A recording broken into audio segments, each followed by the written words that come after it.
Engrandecido é o teu santo e excelso nome. Obrigada, meu Deus, porque o Senhor oportuniza a cada um de nós estarmos aqui em cada culto de oração para ouvir a tua voz. Por favor, meu Deus, fala através de nós, pela tua palavra, e dá-nos sabedoria dos altos, não só para a gente ser ouvido, mas para cuidar das tuas verdades, em nome de Jesus. Amém. Quantos aqui já ouviram falar de Martinho Lutero? Amém. Certa vez, o reformador Martinho Lutero, ele falou a seguinte frase: se toda a Bíblia se perdesse e restasse apenas esse verso, o qual?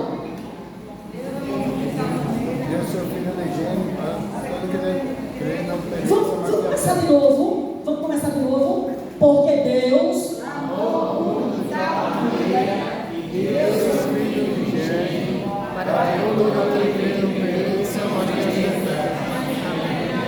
Louvado seja Deus. Martinho Lutero disse: se porventura toda a Bíblia se perdesse e restasse apenas esse verso, ainda assim o plano da salvação estaria completamente revelado.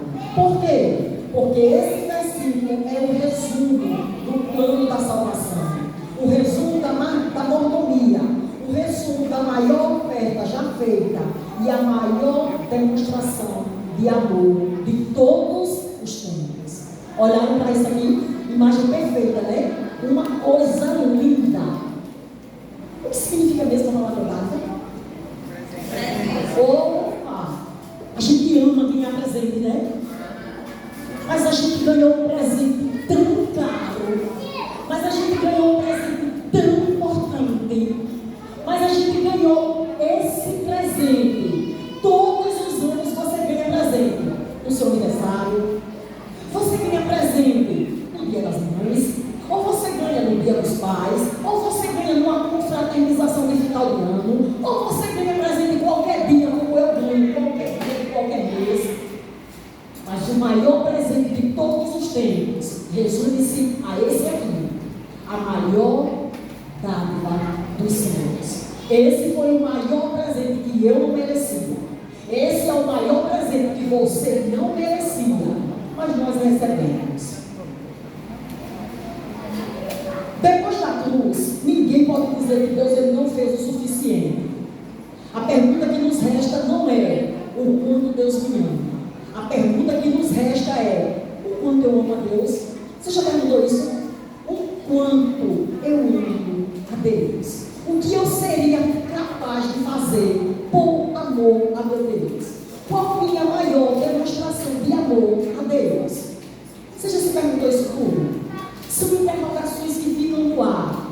Ele já fez tudo. Você e eu só precisamos nos perguntar o quanto Ele o ama. Sabe, Jesus Cristo, Ele foi, Ele é, e Ele vai ser sim a maior dádiva dos céus. Jesus é a maior oferta, o maior sacrifício, a maior demonstração de amor, a maior dádiva. Jesus é o maior tesouro, o maior presente. Jesus é a maior prova, a maior esperança. Deus não salvou você, não salvou a mim e nem salvou a humanidade com ouro e nem com prata. Deus salvou a humanidade, da qual eu e você fazemos parte, com sangue. É um preço muito alto. Você já parou para pensar isso? O dinheiro não era o suficiente, o ouro também não. A prata, de longe, não chega nem perto. A verdadeira pergunta não é quanto devo ofertar, nem quanto a igreja precisa, nem quanto eu posso dar. A verdadeira pergunta é: quanto Cristo vale para mim? Hein, Romário? Você já se perguntou? Meu Deus, quanto é mesmo? Deixa eu botar aqui na ponta do lápis. Quanto que o Senhor está valendo para mim hoje? Quanto o Senhor valeu para mim no passado? Quanto o Senhor vai valer para mim por toda a eternidade? Essa é uma pergunta que nós não podemos deixar de fazer. Quanto Cristo está valendo para mim hoje?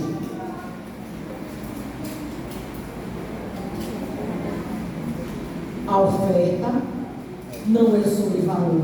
é sobre gratidão. A oferta não é sobre porcentagem, é sobre amor. A oferta não é sobre dinheiro, é sobre o coração. Quando ofertamos, olhamos com gratidão a um Deus pendurado numa cruz, sangrando para perdoar todos os nossos pecados. A oferta aponta para o Deus que morreu pelo mundo. Conta-nos uma ilustração que Deus, ele foi ao banco do universo e chegou lá, foi recepcionado pelo gerente daquele banco, e o gerente, Deus disse àquele gerente que tinha uma dívida muito grande a ser paga, e o gerente perguntou para Deus: Senhor, que dívida é essa? E Deus olha para o gerente e diz assim: a dívida do pecado da humanidade. O gerente pergunta, o gerente responde que, Senhor, todo o dinheiro do universo não seria suficiente para pagar essa dívida. Então, Deus olha para aquele gerente e diz assim: então faça o seguinte, puxa o estrago para mim. O gerente olha para o estrago, levanta-se assustado e diz que toda a riqueza do céu é Cristo. Tudo, Senhor, que o Senhor possui é Cristo. Ele é a maior riqueza do universo. Então, Deus olha para aquele gerente e diz assim: faça o saque tudo, porque vamos ofertá-lo para salvar a humanidade. Então, aqui fica claro que a cruz é a maior oferta que já foi feita. Aqui é só uma ilustração, mas de fato, de verdade, o que Deus fez foi isso. Deus, ele não precisava ir a uma agência bancária e perguntar assim: dê uma olhadinha aí na minha conta. Ele não precisava nem precisa. Deus, ele sabe que a conta é muito alta. E ali ele diz assim: faça o saque. E o saque não correspondia a dólar, não correspondia a euro, não correspondia a real. O saque era simplesmente o Filho de Deus. Amém? Quando a gente fala sobre o tema mordomia, a gente não pode deixar de fora a urgência da gratidão. Eu não sei quantos de vocês já ouviram falar sobre um grande homem chamado Dostoiévski, e ele escreveu uma frase que diz assim: não há nada de mais belo, de mais profundo, nem de mais perfeito do que Cristo. Não só não há nada, mas não há e nem sequer pode haver. Quando estudamos sobre mordomia, instantaneamente a gente vai para os 4 T's. Quais são eles?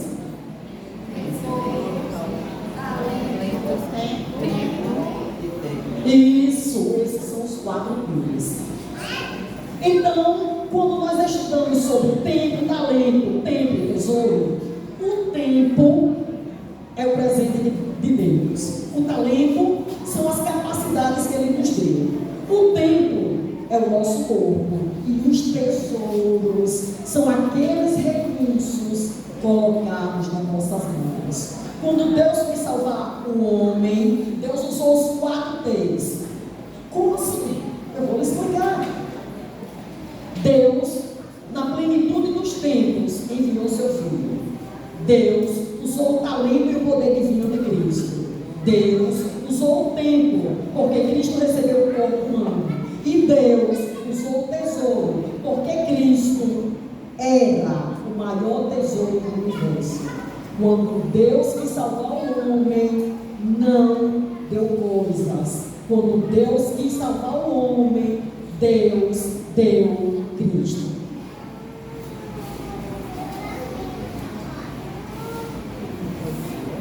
Toda vez que você faz uma oferta a Deus, não é porque você é bonzinho nem generoso.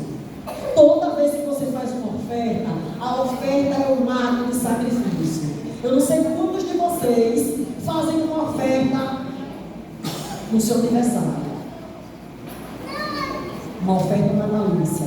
Mas eu sei de uma pessoa que todo aniversário ela coloca uma oferta natalícia separada, sem ser junto com o dízimo nem com o seu pai. E eu acho isso algo espetacular, porque a oferta é uma resposta ao sacrifício. Aqui está uma das maiores lições espirituais sobre dízimos e ofertas. O dízimo, ele está ligado ao a oferta está ligada à redenção. O dízimo reconhece Deus como seu Criador, mas a oferta, ela reconhece a Cristo como seu Salvador. O dízimo fala do poder de Deus, a oferta fala do amor de Deus. O dízimo me lembra que Deus criou tudo, mas a oferta me lembra que Ele morreu por mim. Quando eu dizimo, eu olho para o Deus da criação. Quando eu oferto, eu olho para o Deus da cruz. Dízimo e ofertas estão no mesmo patamar, sim ou não? Sim ou não? O que o pastor Alex disse aqui sábado? Dízimo é oferta, depende o dízimo é a oferta vai depender do teu coração. Menos importante, irmã? Menos importante? Menos? Agora. Ele até falou aqui, não sei se você se recorda, ele falou assim: o dízimo é uma obrigação. E você pode até discordar. É um direito que existe. Agora me diga só uma coisa, ou pense e analise junto comigo. Se você não fosse abençoado primeiro com uma oportunidade de trabalho e com saúde para trabalhar, você teria alguma coisa? Então, quando você está devolvendo, você nunca está dando, viu? Nunca. Quando você está devolvendo o dízimo, é porque você já foi abençoado anteriormente. É fato, não é? É fato ou não é? O fato seja Deus.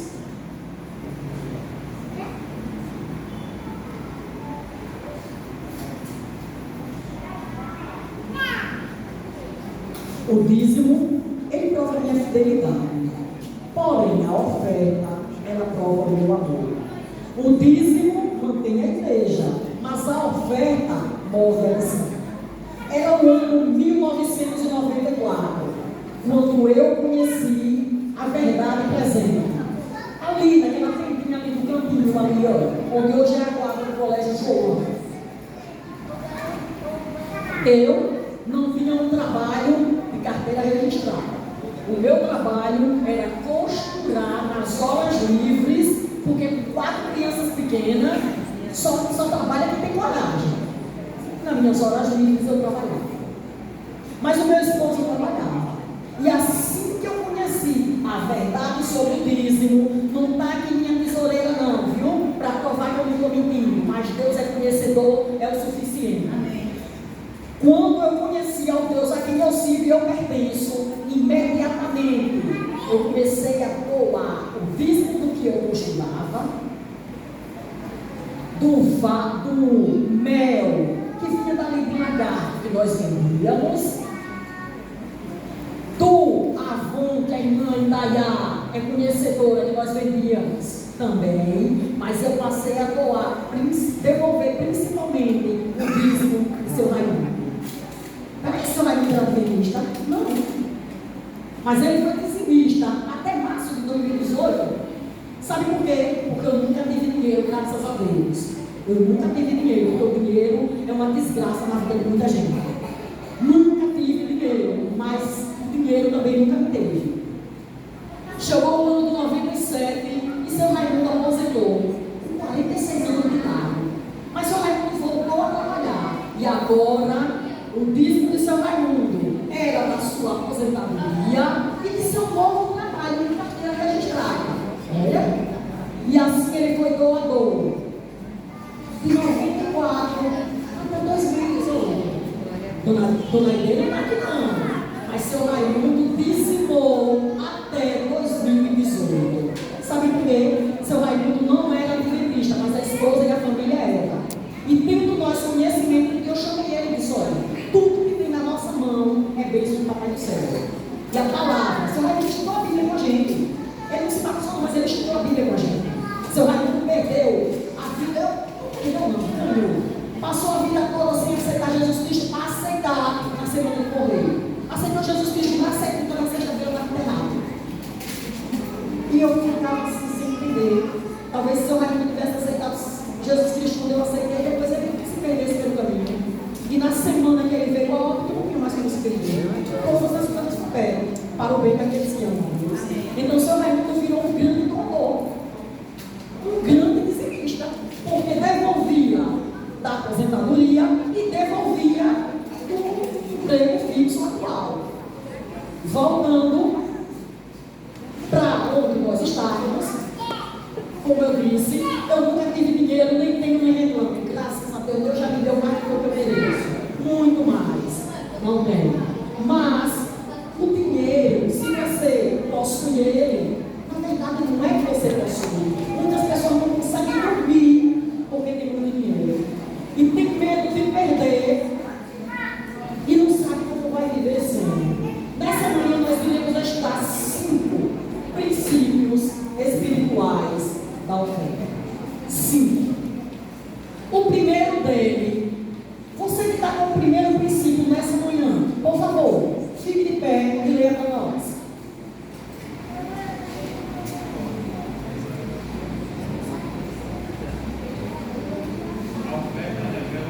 Alguém poderia levar o microfone, por favor?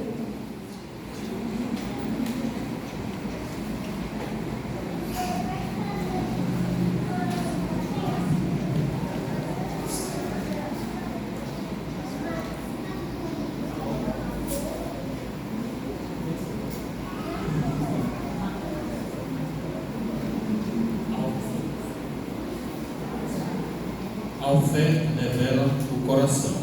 Mateus 6,21. Fala assim: porque onde está o teu tesouro, aí estará também o teu coração. Obrigado. Então, o primeiro princípio espiritual dessa manhã é que a oferta revela o coração. Onde estiver o seu tesouro, pode ter certeza, é ali que vai estar o seu coração. E muita gente, infelizmente, vai se perder pela estrada, porque acha que dinheiro conseguiu e dinheiro vai levar pela aí. Quando a gente nasce sem roupa. E numa caixa, numa urna funerária, você não coloca cheque de banco, você não coloca dinheiro, você não leva ouro, você não leva absolutamente nada. Até a roupa que você vai vestir. Se alguém não escolher uma melhorzinha, você vai ser sepultado naquela que você está. O segundo princípio espiritual que nós iremos aprender nessa manhã sobre a oferta. A oferta é uma oferta. Oi? 2 Coríntios 9:6. E diz: Isto afirma que aquele que semeia pouco, pouco também ceifará. E o que semeia com fartura, com abundância, também ceifará. E agora? A gente viu que o primeiro princípio é que a oferta revela o coração. O segundo já revela a oferta como um ato de fé. Às vezes, as pessoas pensam que os ricos não valem nada porque não tem compaixão de quem é menos favorecido. E às vezes o pobre é tão pobre que ele não consegue dividir um pão com o outro que é mais pobre que ele. Aqui a palavra de Deus está dizendo o quê? Que aquele que semeia muito vai colher muito. Mas aquele que semeia pouco vai colher muito pouco ou quase nada. O terceiro princípio espiritual da oferta nessa manhã. A oferta é um ato de gratidão. Lá em Provérbios está bem claro quando diz, Provérbios 3, versículo 9: honre o Senhor com seus bens e com as primícias de toda a sua renda. Você já se atentou para esse detalhe? A oferta é um ato de gratidão. Gratidão é você ser agradecido por algo que você já recebeu. Ah, não, recebi o meu salário, mas eu estou devendo a loja tal, fatura tal, cartão tal. Eita! E agora quando vai botar na ponta do lápis, não vai sobrar nem dízimo, nem oferta. Não vai sobrar mesmo não. A oferta não é sobra. Não é. O dízimo não é sobra, não é. Aqui está dizendo claramente que você deve honrar o Senhor. Mas é com as primícias. Acabou de receber, foi. Deus é vencedor. Eu não gasto R$1 antes de tirar o dízimo e o pai.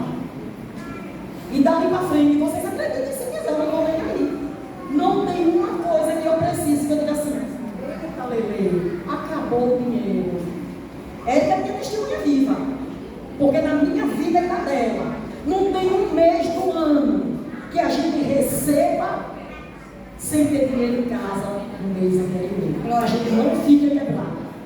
Aí vocês podem pensar assim, então elas devem receber que só. Não, a gente sabe administrar aquilo que Deus coloca na nossa mão. Nunca conseguimos ficar quebrado. Nunca. A gente não fica quebrado. Às vezes, as pessoas pensam, não, vou colocar a minha vida financeira em ordem e depois eu me acerto com Deus. Deus é bom. Ele sabe que eu vou nada. Ele vai me perdoar. Esse mês não vai dar não. No mês que vem eu vou tudo em ordem. E se no mês que vem você não tiver livre? Como é que vai botar em ordem? O quarto princípio sobre a oferta nessa manhã. A oferta é um ato de adoração.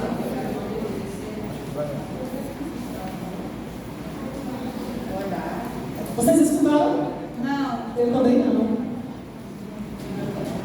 A oferta é um ato de adoração. Sim. Eu quero o nome desse. Cadê a leitura?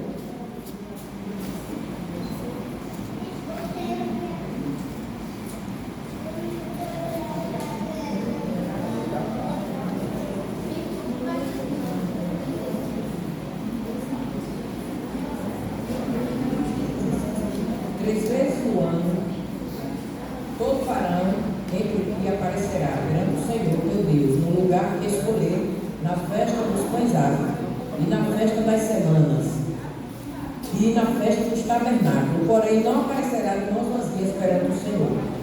Obrigada, irmã.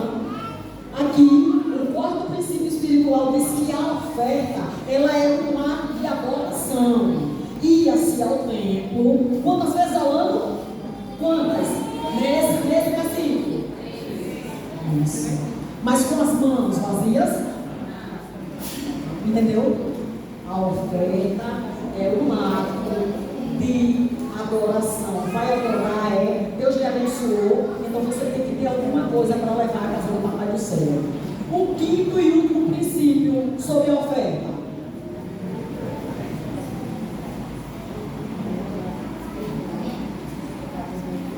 A oferta combate o egoísmo. 1 Coríntios 9:7. Quem já ouviu falar de algum soldado que pagou suas próprias despesas do exército? Ou qual é o fazendeiro que não come das uvas da sua própria plantação? Ou qual é o pastor que não toma leite do seu gado? Irmã, por favor, me concede se eu estiver errado. Esse versículo está em 1 Coríntios? Sim. O capítulo 9? Sim. O versículo 7? Sim. Só que eu vi que estava errado. Daí eu preparei 2 Coríntios 9:7, que diz o seguinte: que cada um dê sua oferta conforme resolveu no seu coração, não com tristeza, nem por obrigação, pois Deus ama e dá com alegria. Obrigado. Então aqui fica claro que a oferta, ela também serve para combater o egoísmo. Deus ama aquele que dá com alegria. Ou seja, você vai fazer uma oferta, só faça se não for para lamuriar depois, viu? Porque se você ofertar e dizer assim, caramba, o dinheiro está fixado hoje à noite, vai lá não, porque levei para a igreja e agora? Era melhor você não ter dado. Fique com o seu negócio, coma a sua pizza, coma seu açaí, coma o que você quiser. Porque a palavra de Deus é clara, não tem muito mimimi não. Deus ama aquele que dá com alegria. A oferta, ela também serve para acabar com o egoísmo de dentro do meu coração. Para que eu possa entender que antes de tudo, Deus me deu. O último lugar onde essa é boa. Eu quero ouvir a voz de quem conhece essa frase. O último lugar que o ser humano se converte é isso. Só sabe lá de Jânio. Impressionante. O último lugar que o ser humano se converte é o poço. Mas que coisa! Mas como é que pode? Vamos dar um jeito de converter esses poços. Não é? Se o ser humano já se converteu, o poço precisa também ser convertido. Quem não aprende a dar, jamais aprenderá a confiar.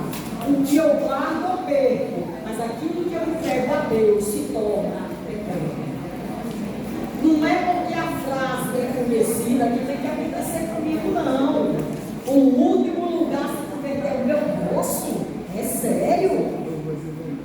Bora converter esse poço. Aquilo que eu guardo eu perco, mas aquilo que eu entrego a Deus se torna eterno. O escritor C.S. Lewis certa vez disse: as únicas coisas que podemos conservar são aquelas que entregamos a Deus. Deu para entender? As únicas coisas que podemos conservar são aquelas que entregamos a Deus. Depois da cruz, ninguém pode dizer que Deus não deu nada, porque Ele deu tudo. Se Deus deu tudo, a única resposta possível do cristão é que deu uma vida de entrega, fidelidade e gratidão. Deus não quer primeiro o seu dinheiro, Deus quer primeiro o seu coração. Porque Deus tem o coração. Porque quando Deus tem o coração, Ele tem o tempo, tem o talento, tem o tempo e tem o tesouro. Hoje, Deus não está apenas pedindo o seu dízimo. Deus está convidando você a viver uma vida de gratidão através das suas ofertas. Não porque a igreja precisa, mas porque você olha para a cruz e entende que você só existe, você só tem vida, você só tem esperança porque um dia alguém se ofertou por você. Deu para entender? A oferta não é sobre dinheiro, não, gente. A oferta é sobre gratidão. É impossível você olhar para essa cruz e você precisa de alguma coisa a mais. Essa cruz ela busca, ela fala tudo. Olha, isso aqui é pouco, é? Não, isso aqui é tudo. Deus entregou o melhor que os céus possuíam. E a minha resposta a esse amor, a essa entrega, qual será? Qual será a sua resposta ao grande amor de Deus em dar seu filho unigênito numa cruz por você? Não quer você hoje firmar um compromisso de gratidão através das suas ofertas sistemáticas?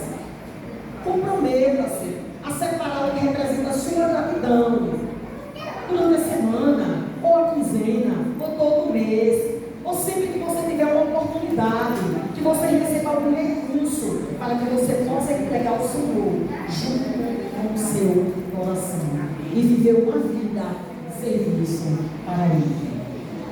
Às vezes as pessoas dizem assim: a igreja adventista quando cisma de pedir dinheiro, só pede dinheiro, pede dinheiro, pede dinheiro. Não. Dízimo não é pedido de dinheiro, e oferta não é pedido de dinheiro. É só uma recordação para que eu e você entendamos que antes da gente devolver alguma coisa a Papai do Céu, nós fomos abençoados por Ele. A gente só está devolvendo daquilo que a gente recebeu. Você não dá aquilo que você não tem. Como é que você vai ofertar aquilo que você não tem? Como é que você vai dizimar aquilo que você não recebeu? Então tudo que nós fazemos por Ele, e a gente acha que é tanta coisa, é porque na realidade Ele já vestiu por nós. Nessa manhã eu gostaria de